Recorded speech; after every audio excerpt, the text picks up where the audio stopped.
Bonjour à tous et bienvenue pour cette deuxième vidéo sur l'intégration de Mailstore SPE avec Ionos DCD. Nous allons aujourd'hui voir d'autres fonctionnalités qui vont nous être utiles avant d'installer notre serveur Mailstore SPE. Donc voilà, nous nous retrouvons sur la plateforme comme la dernière fois et nous allons commencer par définir les ports que nous allons ouvrir sur notre machine virtuelle. Dans le cadre d'un serveur, nous allons avoir besoin d'ouvrir certains ports, donc nous nous rendons sur le Dedicated Core dans l'onglet réseau et ici on voit qu'on a un paramètre donc, pour le pare-feu et en cliquant sur gestion des règles, nous allons pouvoir ajouter des nouvelles règles. Donc si on clique sur règles à partir d'un modèle, on va trouver des règles pour le mail server et en appuyant dessus, ça va automatiquement ajouter les ports qui vont être nécessaires pour un serveur de mail.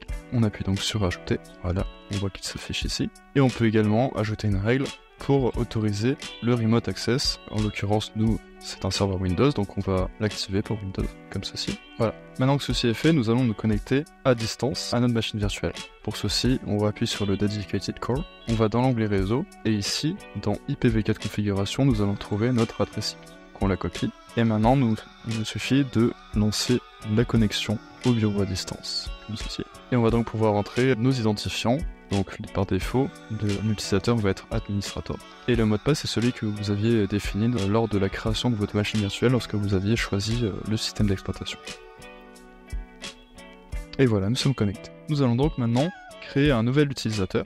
Pour ceci, nous lançons le control panel et dans User Account, nous allons créer un nouvel utilisateur. Celui-ci aura accès au RTP, donc à la connexion à distance, et pourra donc réaliser. On définit son mot de passe. Voici. Nous allons maintenant ajouter cet utilisateur comme ayant le droit de faire un accès à distance à cette machine virtuelle. Nous avons des paramètres dans Système, Remote Desktop, et ici, nous pouvons ajouter une nouvelle personne, comme ceci. Voilà, il est bien ajouté. On clique sur OK, et c'est bon pour cette partie-là. Nous allons passer maintenant à l'installation du certificat SSL Wildcard.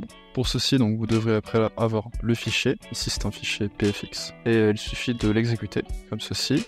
Cela ouvre un agent de configuration, donc on va dire qu'on configure notre certificat pour être sur la local machine. Il faudra avoir les droits administrateurs pour valider cette opération. On appuie sur Next, on peut laisser l'emplacement par défaut. Ici, ce sera le mot de passe qui est lié à votre certificat SSL. Parfait. Ici, on va laisser l'option par défaut et on va finir l'installation. Voilà, the import was successful.